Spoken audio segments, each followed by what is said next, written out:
Hello, good afternoon, everyone out there who's tuning in right now. You all know who this is. It's your host, Tavares Wilson, The Last Word Productions, where I always get the last word. And today is an interesting day. You know, it's the, excuse me, we're coming in after the third week of football. You know, this is the time of the year where you start to learn where you are at with your team, what you have, and what you're good at, what you need to improve on.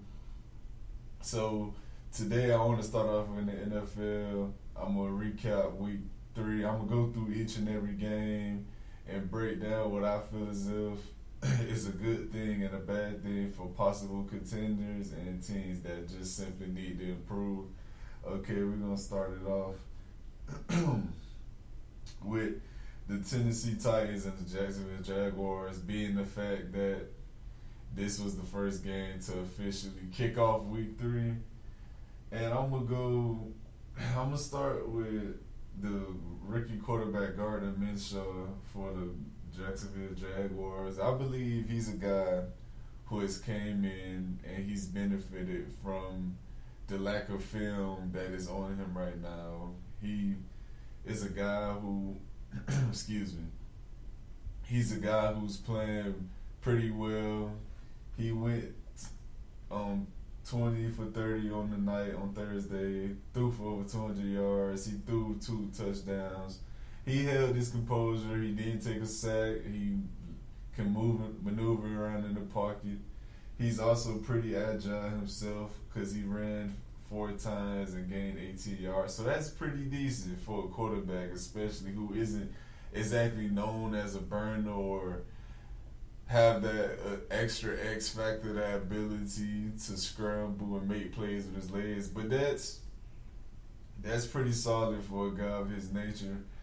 I feel as if he's giving this Jacksonville Jaguars team something they haven't had in a long time, and that's hope at the quarterback position. For a long time, these guys had to depend on the likes of Blake Bortles, or even back then when they had to depend on guys who weren't necessarily franchise guys, and they tried to franchise a player recently in Blake Bortles and not Nick Foles, who got hurt the first game of the season.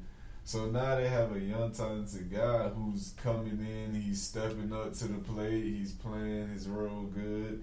He has the team around him that can be good. Leonard Fournette is still a pretty good back in this league. He's just has had injury concerns. He's had injuries that has derailed his improvement, his progression. But he's still a good back in this league. They have a good young receiver, DJ Chark, who I believe has all the tools and the makeup to be a good receiver in this league, and he slowly is showing you through every week he's played, he's getting better and better by the game. That defense is still very much intact. They got to Marcus Mariota the entire night. They totaled 9 sacks. They held him to 300 yards passing, even though he went for over 40 attempts.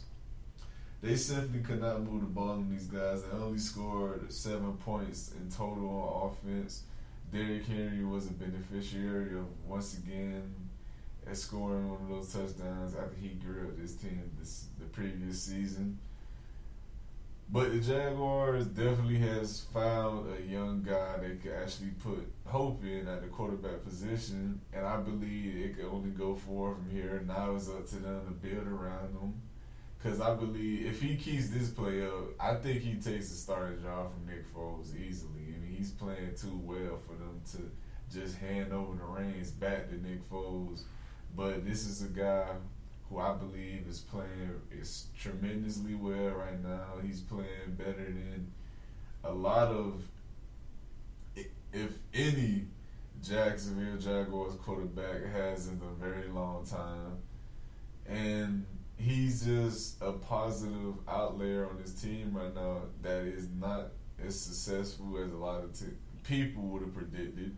Same thing with the Titans. Not as successful as a lot of people would have predicted. They made a few.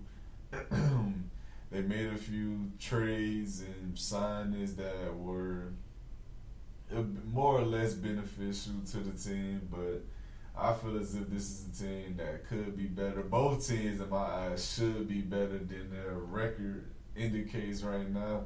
But like I said, it's week 3. This is that time of the year where you start to realize what you have in your team and what you need to improve on. The Jaguars, I feel as if, need to improve on simply getting more weapons. They don't have enough, to me, they don't have enough offensive firepower to put up the points in the league that you need against the likes of Kansas City Chiefs or the New England Patriots, or even now the emerging Baltimore Ravens.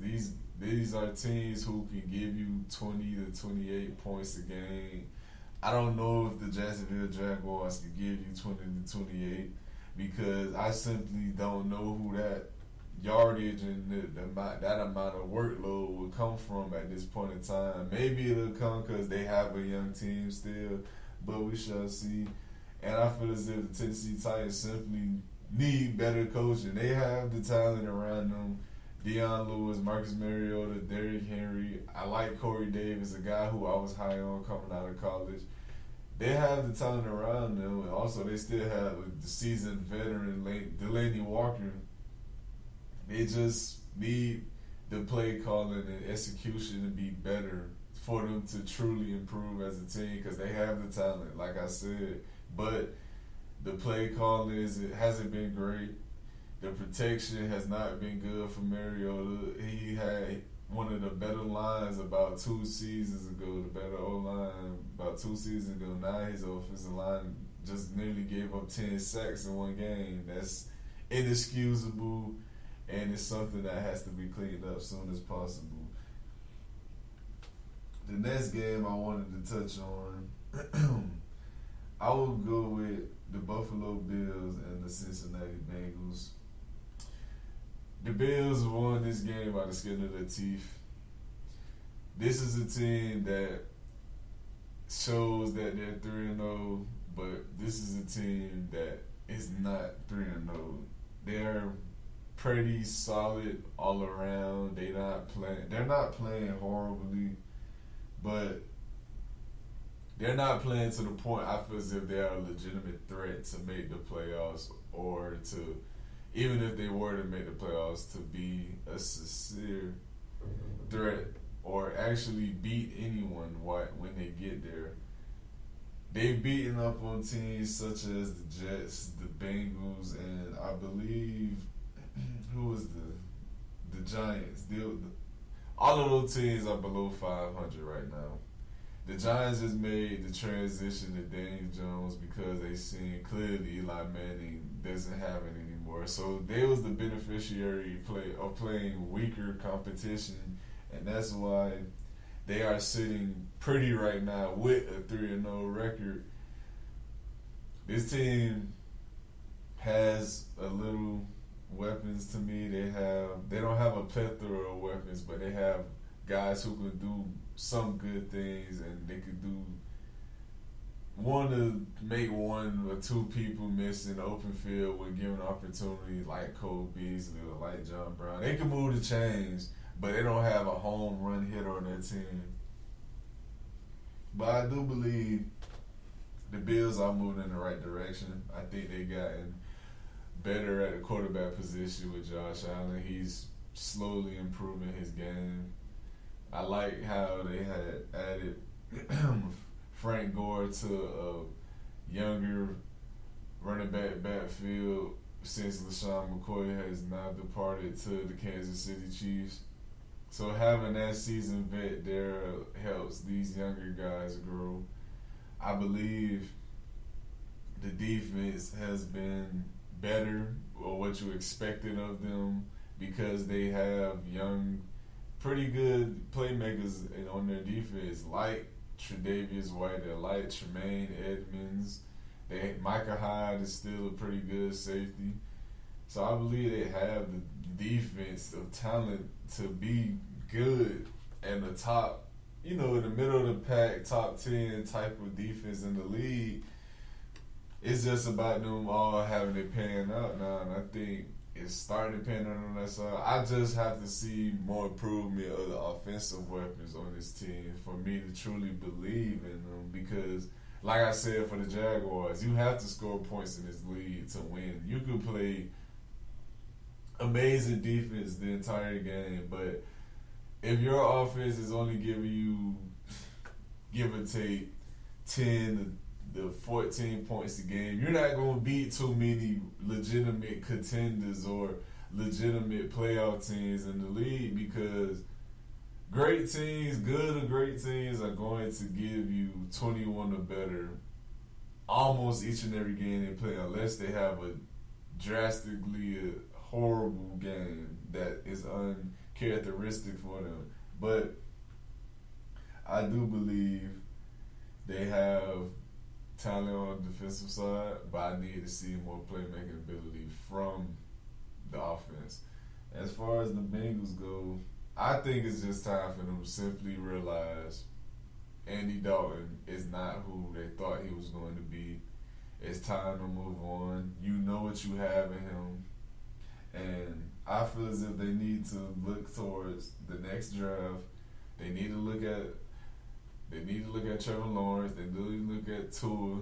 They need to look at the Oregon's quarterback. They need to just simply take into consideration that it is time to move on, because these guys he's not making these guys better anyway. He's not rallying the troops around him. He hasn't really lived up to any expectations that were set for him or prevailed in any way since he's been in the league. He's a guy who's been mediocre nearly his entire career. He hasn't won a playoff game in his career. And he was with Marvin Lewis for a large stretch of his career, but now he's with the former quarterback coach for the Rams, and it just seems as if this team is not competing. They're competing, but it just seems that this team has lost their inability to win games, and they're in a tough division right now. I mean, the Ravens look extremely good, and they're just only going to get better because Lamar Jackson is young. They have a young stars developing receiver in Hollywood Brown, and their defense seems to be legit every single season, regardless of who they have on paper. The Browns will only get better as time continues, because it looks not so good right now. It looks mediocre right now, but once the play calling gets intact and once these guys actually get comfortable in the offense, that's going to be a really scary team. And then the Pittsburgh Steelers, even though they aren't off to necessarily a hot start right now either, but if you gave me the choice between the two, I'm still taking the Steelers 10 out of 10 times to beat the Bengals. So I just feel as if this is a team that has to realize what they have in Andy Dalton and move on. It's time to let it go. It's time to look towards the future. And it's time to ultimately make a decision. Who do you want? Do you want the veteran player who has shown you the inability to improve his game and actually make the team better and progress towards a better system and a better organization? Or do you want the guy who could possibly give you that, the 50-50 chance drafting a young guy who could possibly give you that and make your team better? Because you can't be any more worse than you are now. I mean, you haven't won a playoff game in however long. Your star wide receiver, AJ Green, is hurt every other season. And even if he was to be healthy, he seems as if he doesn't even want to be there at this point in his career, because they're not playing for anything. So I believe the Bengals have to move on, man. Next game I wanted to touch on the Denver Broncos and the Green Bay Packers. The Packers defense has looked its best for a long time now. This is probably the best looking defensive unit Aaron Rodgers and the Green Bay offensive unit has had to complement them in a very, very long time. And the last time they had a good defense to complement the offense, this team was a Super Bowl winner. So, I mean, it's not impossible to see them going to compete in the playoffs or possibly for the Lombardi, but they still have to show me that they're legitimate against good teams. I mean, they have been a beneficiary of some weaker offenses, but I thought the Vikings game really showed a lot about this young defensive team. Outside of Dalvin Cook having a monstrous game against them, they held their own against two really good receivers, Adam Thielen and Stephon Diggs. They held Kirk Cousins to a pretty minuscule, terrible game, in all honesty. So outside of Dalvin Cook running amok on them, I believe they did pretty well. They also went against the Bears week 1, who should have, in all honesty, beat them, but Mitch Trubisky is another topic.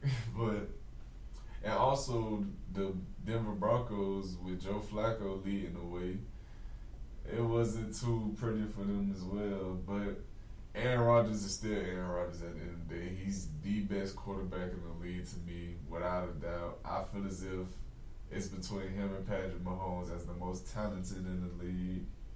And I just feel as if he's always had the ability to make the players around him better and to also make his team better as a whole. He elevates any team he plays on, and I feel as if with that defense slowly progressing and improving and molding into even a decent defense, because their defense has been horrible. It's been horrific the past couple years. If they could even be decent, bend don't break caliber type of defense, they're set. They're a good team. Their running game is improving with the likes of Aaron Jones in the backfield. You still had Devontae Adams on the outside, but not only Devontae Adams, you have guys around Devontae Adams improving as well. Jimmy Graham has started to get a little bit more involved in the offense. I wouldn't say he's a huge factor, but he's getting a little bit more involved.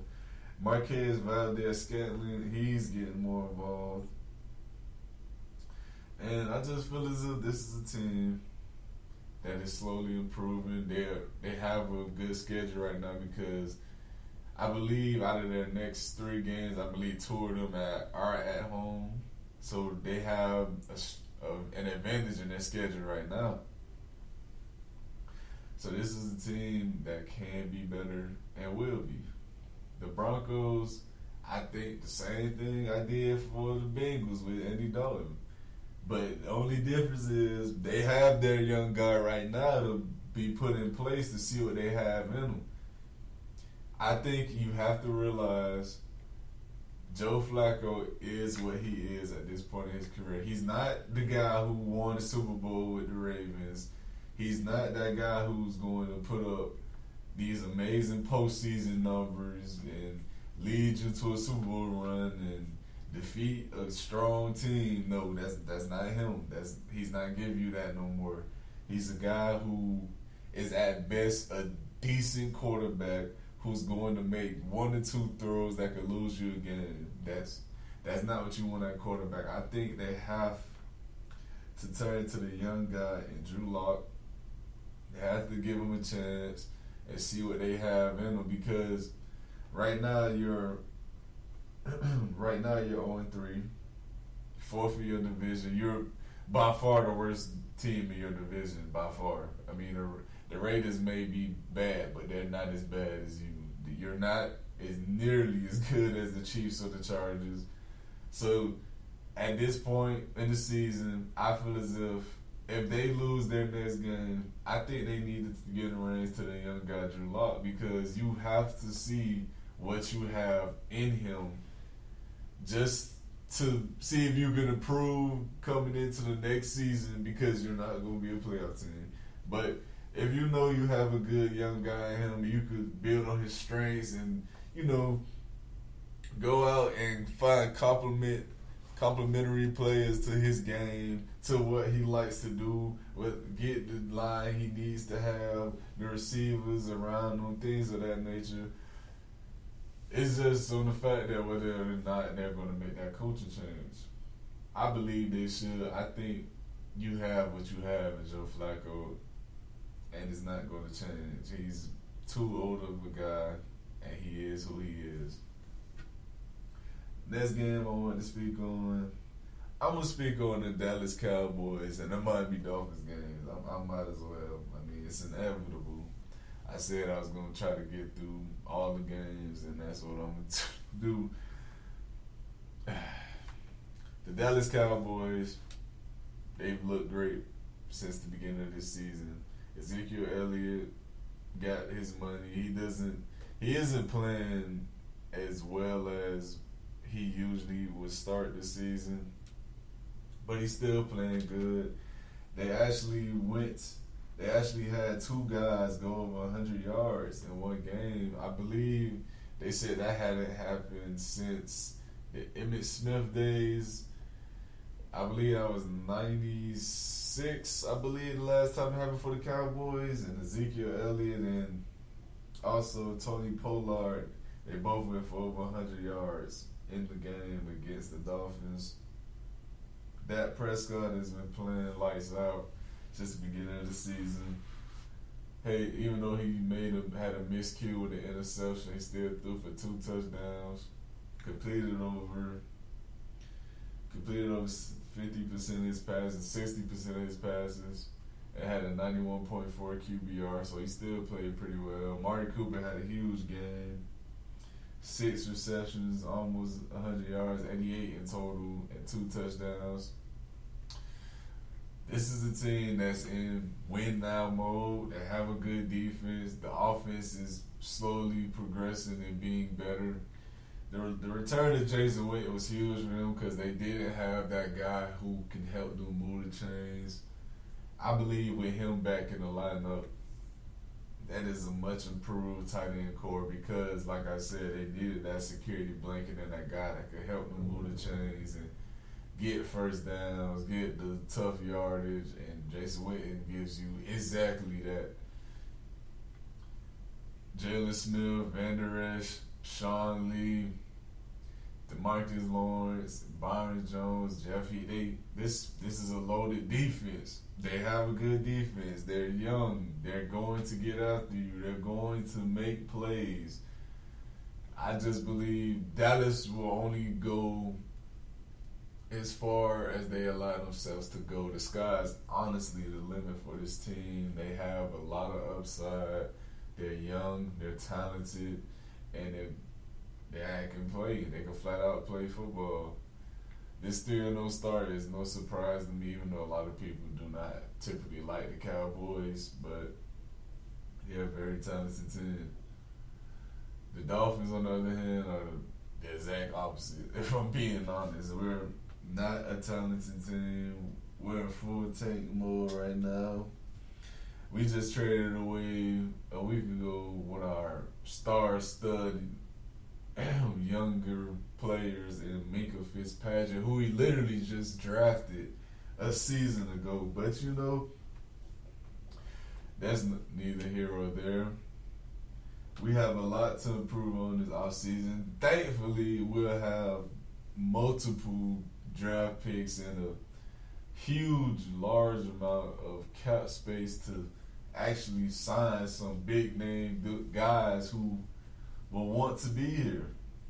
And I hope things pan out for us, and that's really all I can say on that matter, because there's nothing else to say. Next game I wanted to get into, I have to go with the Colts and the Falcons. I'll be the first to admit the Colts look a lot better than I thought they were going to look. I thought this team was going to just plummet again without Andrew Luck, but Jacoby Brissett has came in and he's played absolutely good to great football thus far in the season. Outside of that Week 1 loss to the Los Angeles Chargers, a game they could have won. They just had a few little mishaps on defense. A game they could have won. The Los Angeles Chargers, the Colts look really good, man. I mean, they just beat a pretty good Falcons team. And at home, Jacoby Brissett in the game, he had an incomplete pass to his 17th attempt. He started the game off 16 for 16. I think that was tied the franchise best with Peyton Manning. And their defense are looking a whole lot more comfortable. Even though Julio Jones had a big day. He had a big day against them, but it's Julio Jones. He's going to grill almost any secondary in the league. So the Falcons almost rallied a comeback, but the Colts lasted long enough to win this game, and I thought that they played a pretty good all-around game. They were able to run the ball. They were able to pass the ball. It seemed to me the Falcons could literally do nothing about the Colts tight ends, period. And such as such as Jake Doyle, Eric Ebron, guys of that nature. It seemed as if they just had their way with these linebackers and safeties all night long. And not all night, but all afternoon. And it was just really inevitable for them to win the game by the way they were moving the chains. So the Colts team is a lot better than what I thought they were going to be. Congrats to them thus far, because I had my doubts for sure. But Jacoby Brissett is making me a believer. The Falcons, same thing I said for the Bengals, same thing I said for the Broncos. A lot of people won't agree with it, but I've been saying this for the past 3 to 4 years now. As long as Matt Ryan is this team's quarterback, this team will never prosper and become the legitimate Super Bowl threat / winner they could be. Now, before anyone go crazy saying they was just in the Super Bowl a couple years ago, they hadn't won, they didn't finish strong, yada yada yada, all that good jazz. Listen, fact of the matter remains, if we were, let's say figuratively speaking, if you were to take out that MVP season of Matt Ryan and you look at his full body of work outside of that MVP season, his numbers on average are Andy Dalton, but a little better. That's literally what you have in Matt Ryan. You have Andy Dalton in a better situation, better receivers, better coaching, better defense, better offensive line. That's what you have in this situation. Even though the Falcons defense has struggled somewhat the past 2 years because of injuries. And speaking of injuries, Keanu Neal will miss the remainder of the season for them with a torn Achilles. I hope he gets better soon, because it's very unfortunate a guy his caliber and his talent goes down for the second straight year with a season-ending injury. But with that being said, they have just as good of a defense. They have a better offense. To me, they have the better coaching. They have the better offensive line. This is a team that has benefited him extremely throughout his career, and he has nothing to show for it outside of one MVP season. Now, I know a lot of people are going to say that about Cam. I know a lot of people are going to say that about maybe the likes of Robert Griffin III, who had one really good season. But this is the difference between these guys and Matt Ryan. These guys elevated their team to be better. they made the team better, and ultimately they became better and had stellar seasons because of it. Matt Ryan is a beneficiary of a system that was perfected with Kyle Shanahan in Atlanta. We're talking about a team who could put up 42 points with ease, with the offensive weapons, the plethora of weapons they had, like the loaded backfield they had once with Tevin Coleman and Devontae Freeman. Not too long ago, that was a real thing for them. Julio Jones on the outside, Mohamed Sanu going across the middle in the slot. He's doing whatever you need of him to be asked. Now they have Calvin Ridley doing a lot of the work down the field as well. They have the weapons. They have the talent. They even have a guy who I believe is one of the better all-around complete tight ends in the league, in Austin Hooper, who doesn't get it ever and probably won't get the recognition for it. But they have the talent around them. They have a good team, and he simply does not elevate this team to be better. I'm not saying he's a bad quarterback. I'm not saying he's terrible. But what I am saying is he's not a Super Bowl winning caliber quarterback. He's not your Russell Wilson, Aaron Rodgers, Tom Brady type player, which guys always try to make him out to be when that's not him. He's as good as the system and his situation allows him to be. It's that simple. He's a tier 3 quarterback who will benefit from the system he plays in. Because if you put any top 15 quarterback in his situation right now, they put up the same numbers he puts up or better. So I believe the Falcons need to realize what they have at quarterback and make the change. I know they gave him the extension. I know 9 out of 10 times it's not going to happen. But that's my take on it.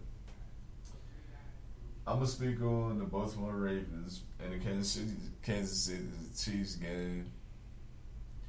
I believe the Ravens are really good. Even though they lost this game, they look good. They played good. Lamar Jackson looked good. Mark Ingram looked very good. Willie Snead, Hollywood Brown, Seth Roberts, Hayden Hurst.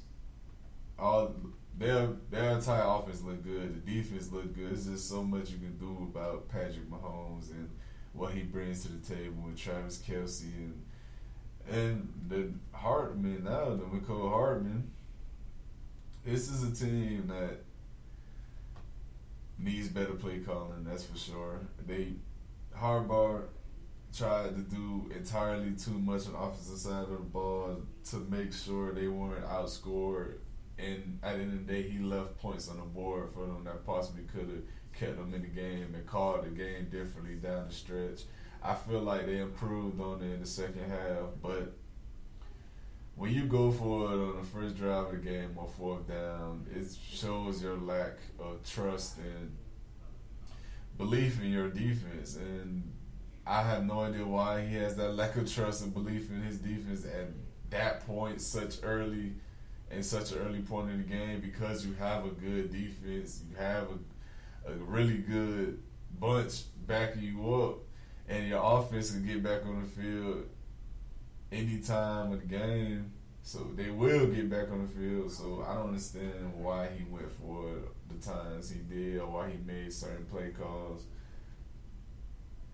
But I believe the Ravens are legitimate contenders. I think Lamar Jackson is only going to get better each and every game he plays. I think the Kansas City Chiefs are legitimate contenders. I think Patrick Mahomes has been the real deal since the moment he stepped on the field. Adding LaShawn McCoy to that only makes them better. Tyreek Hill is still hurt right now, so when he comes back, that will only make them better. They still have Travis Kelce. Hardman is looking better by the game. And him and Demarcus Robinson, a guy who wasn't a huge pickup for them in the draft, but in the draft not too long ago in 2016, but he's slowly progressing as well. And also Sammy Watkins is getting back into his true form, who was a starter receiver coming out of Clemson at one point. So they are loaded with talent, and this team can.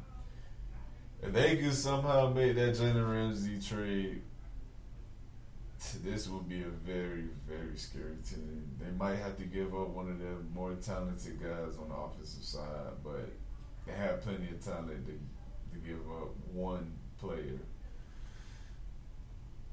All right, I want to skip on over to the NBA. I know I didn't cover every game, but I just wanted to speak on. Before I go into the NBA, I want to speak on one more game that I was impressed with. And I have to give him the credit because I had my doubts about him as a player. But I have to give it to Daniel Jones. He played an absolute phenomenal game against the Tampa Bay Bucks. His first career start on the road in Tampa. He's going up against a pretty solid defense. And he absolutely played a good game. I mean, he went out there, he totaled for 4 touchdowns. He threw for over 330 yards, exactly 336 yards. He had a QBR of 112.7, and he ran for nearly 30 yards on 4 rushes, 28 in total. Not to mention, he had the game-winning touchdown run to seal the victory for them. This is a guy who came into the spotlight. He was poised. He didn't panic in the pocket when there was pressure. He just played his game, and he played absolutely well. Even when Saquon Barkley, their best, went down, he completed every single throw he needed to complete. Evan Ingram stepped up big for him. Sterling Shepard.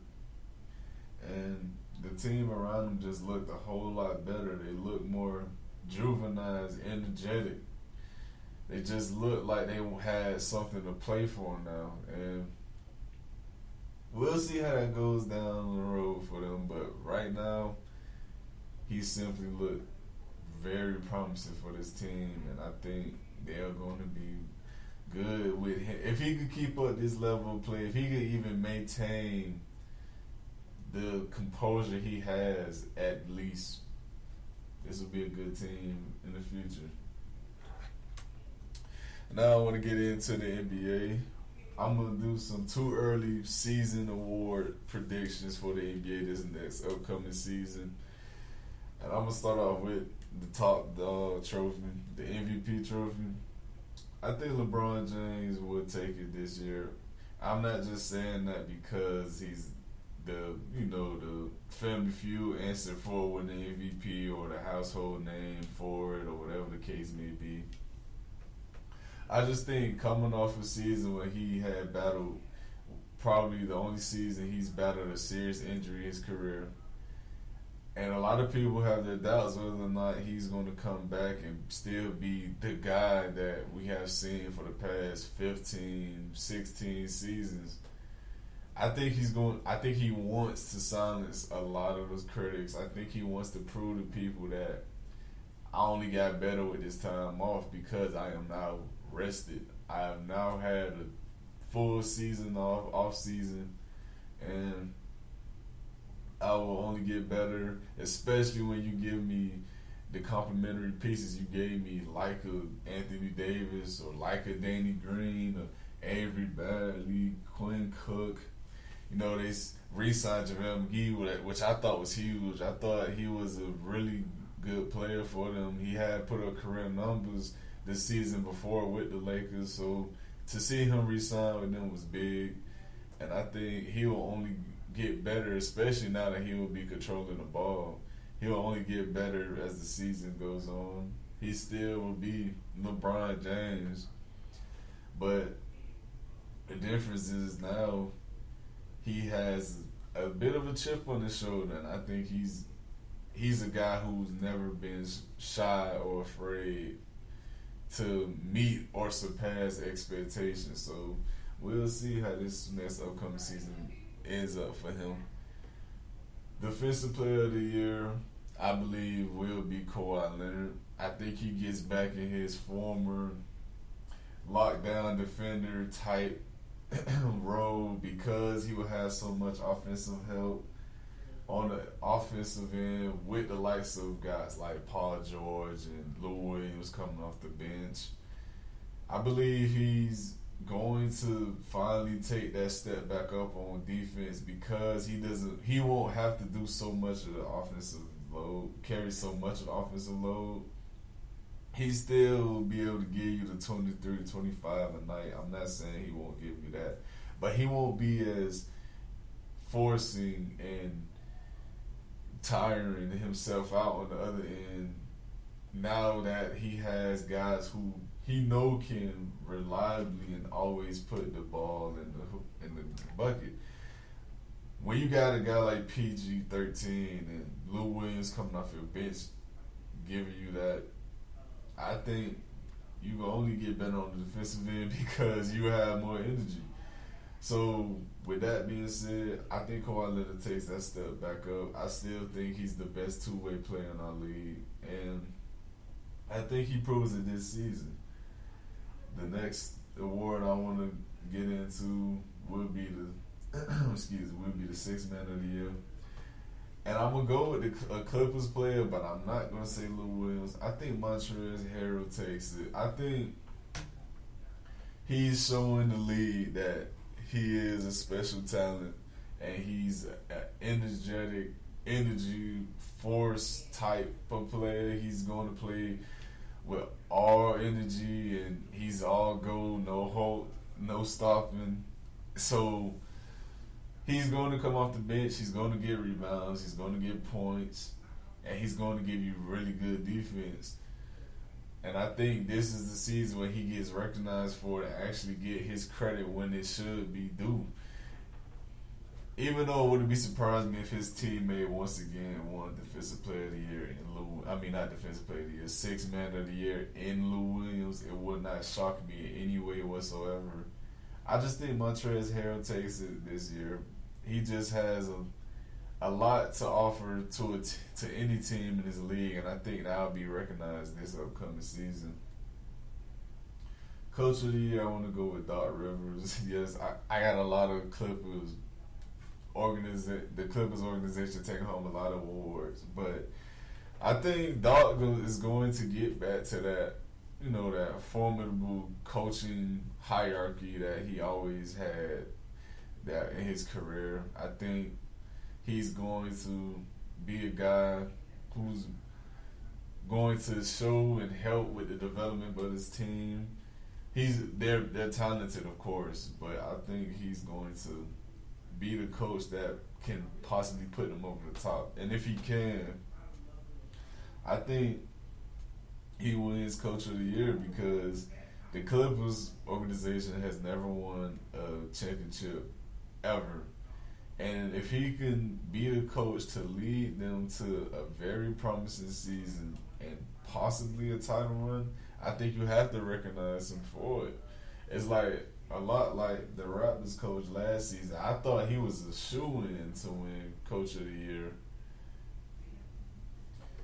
But the Bucks had a legitimate argument, so did the Brooklyn Nets. And it's a lot of teams I just feel as if can make the argument this upcoming season. Again, I think the Brooklyn Nets can make the argument. Maybe the Celtics coach. I believe in Brad Stevens. I believe losing Kyrie Irving and losing Al Horford, if he could somehow still show that this team can be good or even better without them, I think he has an argument. But we shall see. And my most improved player of the year, I'm playing a little homage to one of my favorite players of all time, probably my favorite player of all time, Derrick Rose. I think him getting back into the starting lineup, because I do believe he will be a starter with Detroit. Him getting back into the starting lineup would be huge for him. He's going to get more minutes. He's going to see the ball more. And last season just showed that he may not still be that MVP caliber player, but he can still give you very good numbers, dropping his career high in points. Coming off the bench, at one point he was shooting the best 3% in the league. He was giving you nearly 20 off the bench for the Minnesota Timberwolves, and I think in a starting role on a team who has Blake Griffin, who has Andre Drummond, guys who will be able to successfully, help him open a lane for him, and he'll be able to dish the ball out to decent enough shooters to ultimately just make him better. Will be huge for him, and I just think he takes home the most improved player award this year. Well, that'll be all for me today, you guys. Thank you all for tuning in. Be sure to subscribe to my personal YouTube channel, Last Word Productions. Be sure to follow me on Instagram, lastword_productions. And be sure to follow me on Facebook as well at Last Word Productions. Thank you all. Have a great day. And I'll see you all in the next one.